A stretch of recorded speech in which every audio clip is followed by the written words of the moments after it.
Affordable, practical, and modest. The Ford Pinto seemed like the perfect answer to rising Japanese imports when it debuted on September 11, 1970. But its story took a turn no one expected.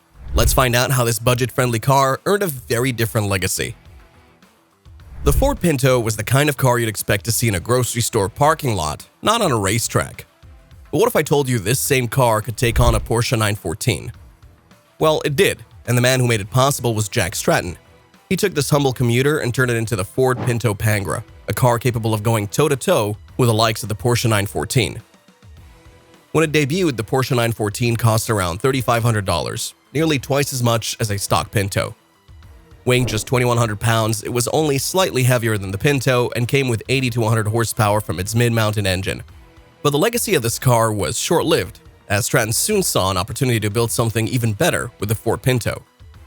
Jack Stratton wasn't just a regular car salesman at Huntington Ford in California. He was a visionary. In an era where emissions regulations and rising insurance premiums were putting muscle cars on life support, Stratton dared to imagine a new kind of performance car. And his canvas was the lightweight, underperforming Pinto. Even though the Pinto was a very regular car, it had one major advantage when compared to other cars of its time. It was incredibly light. Tipping the scales at just 2,000 pounds, it was a featherweight compared to other American cars of the time. In fact, it was even lighter than Chevy's Vega. Combine that with its short 94-inch wheelbase and you have the recipe for a quick, tossable platform. Stratton's first order of business was a complete redesign of Pinto's uninspired look. For this, he teamed up with fiberglass specialist Bob Crow. Together, they created a bold, shark-nosed front end that added 10 inches to the car's length.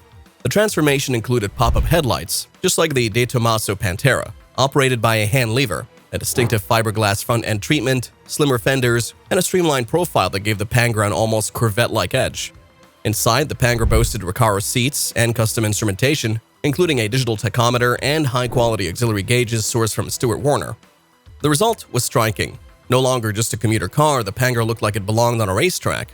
But looking fast wasn't enough. To take on true sports cars, Stratton had to address two critical areas: suspension and power. The stock Pinto suspension was swapped out for a custom handling package developed with the help of Kone.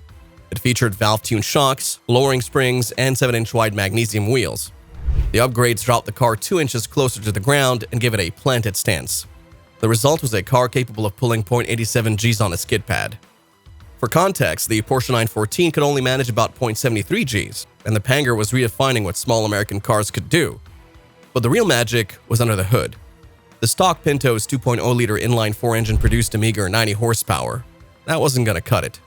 Stratton turned to legendary tuner A.K. Miller, a prominent figure in the automotive world, particularly recognized for his contributions to performance engineering and hot rodding. With a background in racing and automotive engineering, Miller was a key player in the performance car scene during the 1970s.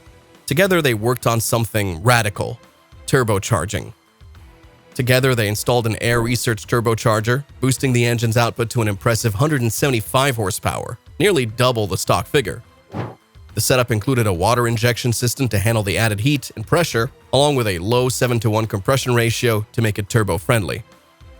The results were amazing. The Pangra could hit 0 to 60 in just 7.5 seconds and complete the quarter mile in the low 15s. For comparison, that was faster than the Porsche 914. The lightweight chassis, upgraded suspension, and turbocharged engine combined to create a car that could out-handle and out-accelerate many of its contemporaries. At launch, the cost of a complete Pangra was around $4,500, which is approximately $27,000 in today's money. But how far do you think Ford went with modifications and customization options for the car? Huntington Ford offered the Pangra in several configurations to cater to both turnkey buyers and DIY enthusiasts.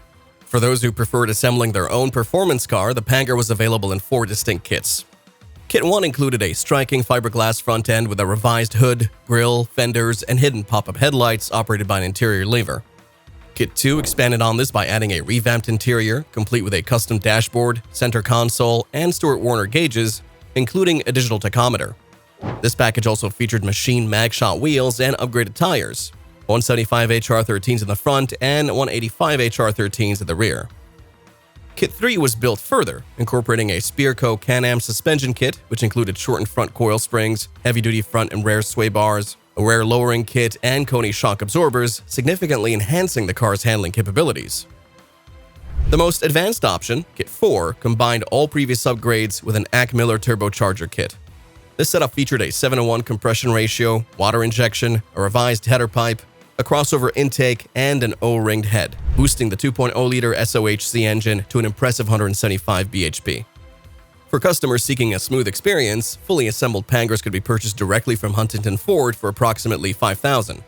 These complete cars came equipped with all 4 kits and included exclusive features like the Recaro high-back bucket seats and a custom dashboard and console, which were unavailable for purchase separately.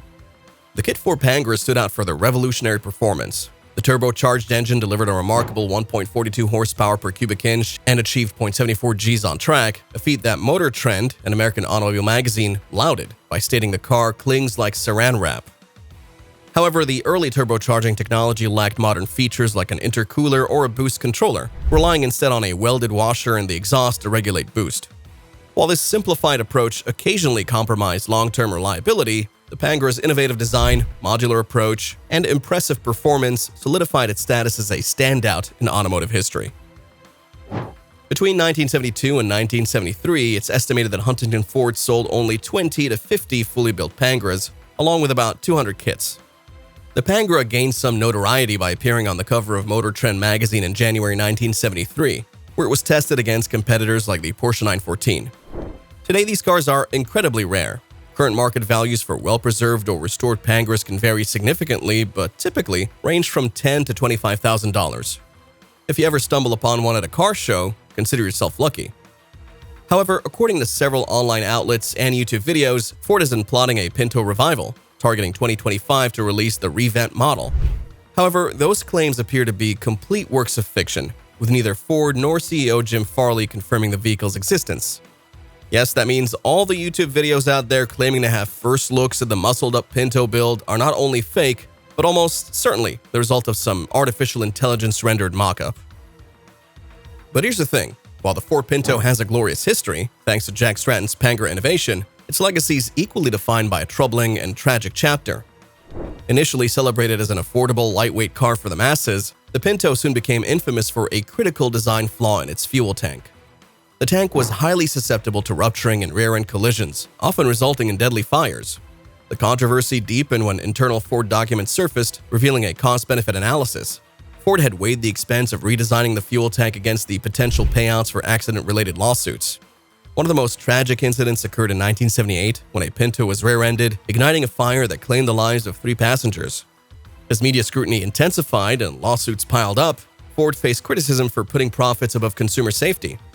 Under mounting public and legal pressure, Ford eventually recalled approximately 1.5 million Pintos to address the fuel tank issues.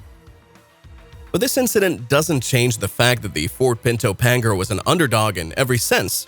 A humble commuter car turned into something that gave competition to some of the best sports cars of its time. Though it's nearly forgotten today, the Pangra remains a solid example to the power of innovation, proving that even the most unassuming cars can become legends.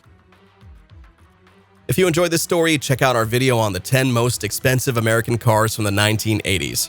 Thanks for tuning in. Make sure to like, share, and subscribe for more fascinating tales from the world of cars.